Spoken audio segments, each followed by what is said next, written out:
अस्सलाम वालेकुम जी, this is वकार यार साफ़ी से सामने अक्सर चीज़ें कानूनदान है। आप सब आपसे मुतल्लिक आज बड़ी अहम पेशरफ्त हुई है कि आपसे मैं ज़रा थोड़ी-सी चीज़ें पूछ लूँगा कानूनी। जेआईटी बन गई है जनाब, पीटीआई से रिलेटेड कुछ 15 लोग और फिर 10 सोशल मीडिया जो ये सोशल मीडिया के थ्रू नेगेटिविटी फैलाते हैं, chaos क्रिएट करते हैं और मुतल्लिका बाकायदा फिर उसकी कैंपेन चलाते हैं जिससे मुल्क में अनारकी, chaos और नेगेटिविटी जो है ना वो बड़ी परवान चढ़ती है। तो 15-25 लोग हैं, आपको पता ही है वो कौन-कौन है और ये क्या होगा क्या? ये क्यों हो रहा है?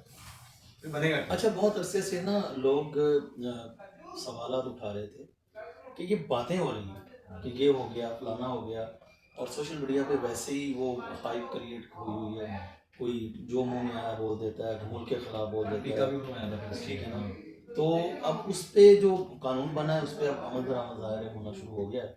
तो पहले तो उन्होंने 10 जो इनके सोशल मीडिया एक्टिविस्ट थे, जो ज़्यादातर जुल्फी कानून बुखारी है, उन्होंने जबरान इलियास है, हाँ और ये वो लोग हैं। हाँ जी जी मुशवानी वगैरह अरसलान और वगैरह हो सब गए, ठीक अरसलान गालिब है। जी जी वगैरह हो जी गए, अरसलान रशीद बेटा हो गया, वो वाला सलमान अरसलान बेटा। अरसलान बेटा इसको ऐसे पूरे खेलना जमाना है। अरसलान अच्छा बेटा देखें बेटा, इसको ऐसे खेलना है और ऐसे इसको खेलना है। ऐसे आपने एंगल देके चलाना है। अच्छा आप देखते हैं आए दिन नफरत और ये chaos क्रिएट करना, मतलब वो कहते हैं ना हाइप, अपनी हाइप और वो एक बयानिया बनाना, बेचना ताकि एक जो है ना वो chaos रहे। वो एक जो एक कहते हैं ना कश्मकश अब है वो। समझ आए कि ये जो यहाँ के तगड़े लोग हैं ना, हम तो ये तो कहते हैं ना कि ये फलाना जी इस्टेब्लिशमेंट है और वो है। अब आगे समझ आया कि इस्टेब्लिशमेंट उस तरह से नहीं है होती, जिस तरह से ये जो तगड़े लोग हैं जिन्होंने इंटरनेशनल इसको काबज नहीं ये भी ये उन्हीं का हिस्सा है ना। हाँ ये जो इंटरनेशनल हाँ, एस्टेब्लिशमेंट ये जो तगड़े लोग हैं जिन्होंने आपस में हाथ मिला के तो इस मुल्क को लूटना और कैप्चर किया हुआ था। लोगों को वो जहनों कैसे को किया खौफ किया हुआ है, लोगों के जहनों को वो कैसे वो बदला पैसे ही इतना लगाते हैं। तो ठीक है ना। उनका काम वो क्या खरबों है, कमाते डिस्टेबलाइजेशन हैं, रखना। खरबों कमाते हैं, करोड़ों लगा देते हैं और वो जो चाहे बयानियां बनाते हैं। और फिर और हमारे फिर और फिर मैं आपको एक बात बताऊं, होता ये है कि वो 10 साल से एक बयानिया चल रहा है कि ये फलाना जो है ये कुछ भी हो सकता है, ये फलाना नहीं हो सकता, झूठा नहीं हो सकता और इस तरह नहीं हो सकता।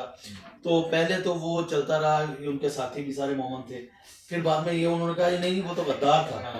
अब आज में भी गद्दार है, फैज हमीद भी ठीक नहीं है, लेकिन जिसको वो लेके आए वो आज भी एक नंबर पे, वो झूठ नहीं बोलेगा। ठीक है ना। ना वो झूठ बोलता है, ना वो गलत बयानी करता है, ना वो बेईमानी करता है, और वो दुनिया का एक नंबर दयानतदार है। अच्छा ठीक है ना। 15 लोग ऐसे इनमें सियासतदान भी शामिल है जो पीटीआई के 15 लोगों में PTI ज्यादातर के सियासतदान सारी नहीं, वो सारे 15 के 15 ही वही हैं। ये 15 वकास अकरम सियासतदान हो गया, हैं। गौहर हो गया, अपना ये इंफॉर्मेशन सेक्रेटरी हो गया, वकास हो गया, अकरम हो गया, हमाद अजहर हो गया, मलिक के इस्लाम मियां इस्लाम इकबाल हो गया, कमल शोजब हो गया, ये सारे वही हैं। ये सियासतदान तो ये भी तो करते हैं। तो ये आगे इनके बातें ट्विटर करते अकाउंट हैं। नहीं देखते आप किस तरह ये जहर उगलते हैं? नहीं नहीं, ये तो आके जाहिर है वो सारी बातें करते हैं। तो अब अगर इन पर वो गिरफ्त हो रही है, जेआईटी वैसे एफआईआर और पुलिस के और ये मुश्तरका है, तो है। वो कानून के मुताबिक अपनी सिफारिशत पेश करेंगे अब। वो उसके वैसे बाद क्या हो जाएगा अफसर? क्या भी हो सकता है, क्या कुछ भी हो सकता सजा हो सकती है, है? सजा क्या होगी? 10 साल भी हो सकती टीका तो है, आपने अभी वो कलम करवाया था। और 10 साल भी हो सकती है, 10 साल क्या होगा? अब सब नजर आता है आपके इस मुल्क में ये कुछ होगा। भी हो सकता है ना, मतलब कुछ भी अच्छा हो चलें, इससे एक सवाल से याद आ गया, जो जिस तरह के ये साफी नाम निहार जो है सो कॉल्ड साफी हैं, इसमें ये भी शामिल है कि जो अमरीकी जो खारजा दफ्तर खारजा की जो तर्जुमान थी, उनसे एक सो कॉल्ड साफी ने सवाल पूछा कि खान साहब जो पाकिस्तान के मशहूर तरीन पॉपुलर लीडर है, वो उनके बारे में क्या है कि जी उनके लिए क्या इकदाम होंगे, चूँकि उन्होंने सराहा था ना पाकिस्तान की इस काविश को और ये इस कोशिश को, बल्कि उन्होंने करके दिखाया इस एक्ट को जो पाकिस्तान आर्मी ने बड़ा भरपूर ऑपरेशन किया और शरीफुल्लाह को जो है वो दाइश का जो तर्जमान जिसको जाफर कहा जाता है वो यूएस पहुंचा दिया और उनकी कोर्ट में भी प्रेजेंट उन्हें अपीयर हो गया। अब वो उन्होंने सवाल पूछा सारा, जवाब आपको पता ही है कि क्या था? जवाब बनता ही नहीं है ना, ना सवाल नहीं, बनता उन्होंने था मुंह ही नहीं ना लगाया जवाब उसको। बनता था। वो कितनी मतलब टैलेंटेड बंदी है यार, वो जो सारा तर्जमान वो होते हैं बनता ही आपको नहीं, पता है प्रॉपर बनता ही पूरा। नहीं, उसका क्या जवाब नहीं, दिया उसने जाए? कोई उसको जवाब नहीं उसका दिया। जवाब उसने दिया कहा हम क्या जारी रखेंगे अपना तावन, हाँ। पाकिस्तान गवर्नमेंट के शुक्रगुजार, दोबारा शुक्रगुजार है। अच्छा ये 4 लोग हो गए अभी तक, जो ट्रम्प सदर, वज़ीर दिफा। अच्छा, मुझे तो इस शुक्रिया से उतना नहीं पड़ता मैं नहीं, लेकिन एक लेकिन नॉलेज उसने ये कहा है कि मैं आपको बताता हूँ, माजरत, ट्रम्प का एक पूरा ट्रैक रिकॉर्ड है जिसमें उसके बारे में ये कहा जाता है कि ये शख्स किसी को थैंक यू नहीं कहता। मैं इसलिए इसका शुक्रगुजार होने का मैं कह रहा हूँ कि उसने एक्नॉलेज किया। अब ये चौथी बंदी है जिसने दफ्तर खारजा से जो उसने शुक्रिया भी अदा किया, लेकिन सवाल टिप्पणी उसको जवाब नहीं दिया। इंटरनेशनली ना एक मैसेज आ रहा है कि अब वो वाला काम नहीं है कि मिट्टी पाओ वाला काम नहीं है पाकिस्तान में। अब जो काम हो रहा है वो काम हो रहा है। हाफिज साहब उन्होंने आज हाफिज साहब जो बड़े हाफिज साहब हैं, मुल्क के हाफिज साहब, उन्होंने कहा नहीं है कि ये जो मजमूम आजमाइश ज़ाहिर है वो तो ये हमने कामयाब नहीं होने देने, और ये जो सहूलतकारी दहशतगर्दी का जो अड्डा बना हुआ है ना, फैसिलिटेशन अफगानिस्तान, इसको हम नाकाम करेंगे। और साथ हमने ये तय कर लिया है कि ये जो मामला, और आपको पता है कि उसमें जो भी बन्नू वाला हमला किया उन्होंने सारे जितने शवाहिद इकट्ठे किए वो गैर मुल्की असला, अच्छा वो कहाँ से है? अच्छा मुझे एक बात बताएं, ये सारे जो ये पाकिस्तान में हमला करते हैं, ठीक है ना, हाँ। ये पाकिस्तान के दोस्त हैं, पाकिस्तान में हमला करते हैं ना, ये भारत में हमला करते हैं नहीं, ना, ये नेपाल में करते हैं ना, ये चीन में करते हैं, ये दोस्त क्योंकि पाकिस्तान के हैं तो पाकिस्तान पे हमला करते हैं। और तो ये जाए ना यूरोप, जाए अमेरिका, जाए, ये इन्होंने एक्चुअली मंडी बनाई हुई है ना, मंडी बनाई हुई है, पाकिस्तान पे टारगेट मंडी बनाई हुई है ना, दुनिया का सर दूसरे ये नंबर कमाते पे हैं हमारा नंबर है, यहाँ से कमाते हैं, जो दहशतगर्दी का यहाँ पे सबसे बड़ा जो इसको वो टारगेट है। ये हम यहाँ से भत्ते नहीं लेते, ये सारा कुछ तो फिर कहते हैं, आपने देखे ना, आपने वो रिपोर्ट नहीं पढ़ी आपने, अंदाजी भी हो जाती है वहां से, और बंद कर रिपोर्ट नहीं पढ़ी आपने, कौन सी 43,000 डॉलर जो है वो वो हो जाता है जनाब, वो बिल्कुल, वो तो एक है ना, वो तो एक एक है जो पकड़ा गया है, और वो भी अमेरिकी डॉलर, 43,000 तो, डॉलर। हाँ। अच्छा खैर अब साहब, अब ये दफ्तरा ये भी हो गया, लेकिन ये इंडिया और इसका भी मैच होने जा रहा है, इसमें फेवरेट इंडिया ही है।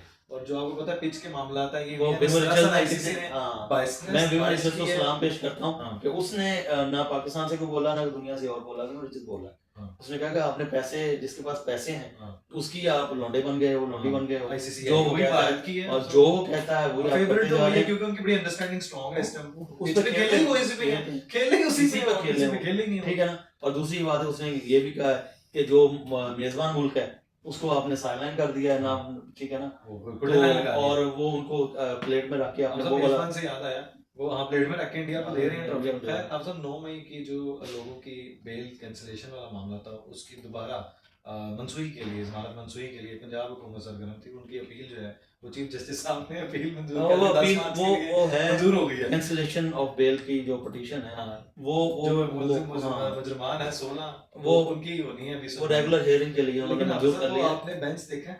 बेंच वो ज़ाहिर है जिनके बारे में कहा जा रहा था कि ये जी उनको वो पीटीआई प्रो हैं और वो इस तरह के हैं, उनको नहीं लिया जाएगा, और लेकिन वो देख लो चीफ साहब ने बना के पीटीआई के लिए ये भी हो सकता है, भाई देखो भी मैं आपके मैंने आपकी सुनवाई जो पिछली बार बैठक हुई थी उसके नतीजे में मैंने देख लिया आपकी मनमोजी जज अल्लाह मैं तो नहीं कह सकता, लेकिन लोगों के उर्फिया में यही बात है, वो उनकी तरफ से जस्टिस साहब ने शायद उनको कहा उनकी तरफ से ये था कि इन लोगों को जो है ना वो साइडलाइन किया जा रहा है, हाँ, तो इनको आगे लाएं और इन लोगों को तो आगे करें, तो अब सब फिर उनकी तो आपको फिर फैसला तो फिर सारी दुनिया के सामने, फिर जुडिशरी का जो हाल हुआ पड़ा है कि आप जजों के नाम लें, आपको सब पता चल जाता है कि जी वहाँ फैसला इनके हक में आएगा, फलां फैसला जो इनके खिलाफ आएगा, तो ये जुडिशरी में ये मुनासिब बात है ये। अच्छा ये मुनासिब बात तो नहीं है, लेकिन मेरा नहीं ख्याल कि ऐसा कुछ सारे केसों में है, वो होगा नहीं, आपको लगता है मंसूखी नहीं होगी, यानी कि आपको लगता नहीं बरकरार रहेगा फैसला पिछली वाला? नहीं, पिछले वाला जो है वो इन्होंने मंसूखी के लिए एप्लीकेशन दिया ना, कैंसिलेशन ऑफ बेल जो है ना वो बहुत स्ट्रॉन्ग केस हो तो फिर वो एक्सेप्ट होती है, बेल कैंसिल करना बहुत बहुत छोटा केस नहीं है, वो बहुत मजबूत केस हो ना, तो फिर उसमें होता पता क्या है, वो कैंसिलेशन बेल में ये होता है कि ये बाहर आके तो जो ये प्रोसिक्यूशन की एविडेंस जो है ये उसको टेम्पर कर रहे हैं और ये उसको अपना ज़ाया कर रहे हैं, उस पर असरअंदाज हो रहे हैं, इन्वेस्टिगेशन पर असरअंदाज हो रहे हैं, तो इसलिए अगर ये बाहर आके तो ये इस तरह की हरकतें कर रहे हैं तो ये मुश्किल होता है उसको प्रूफ अपना। लेकिन आप उस सवाल को फिर मैं दोबारा रिपीट करना चाहूंगा, दफ्तर खारजा वाले जो पाक वो साफी था, एक साफी का एक सवाल है, कहीं से भेजा हुआ होगा, हाँ अब सब साफी का ये सवाल नहीं होता, वो सिर्फ टू द पॉइंट बात करता है अपने, ये क्या होता है पहले पूरी एक अच्छा ये तो बातें चलती रही हैं, पॉपुलैरिटी है, बातें तो चलती रही है ना कि वो मतलब कि लाखों डॉलर जो है इस पे लगवाते हैं, ट्वीट भी करवाते हैं फ्री इमरान खान को।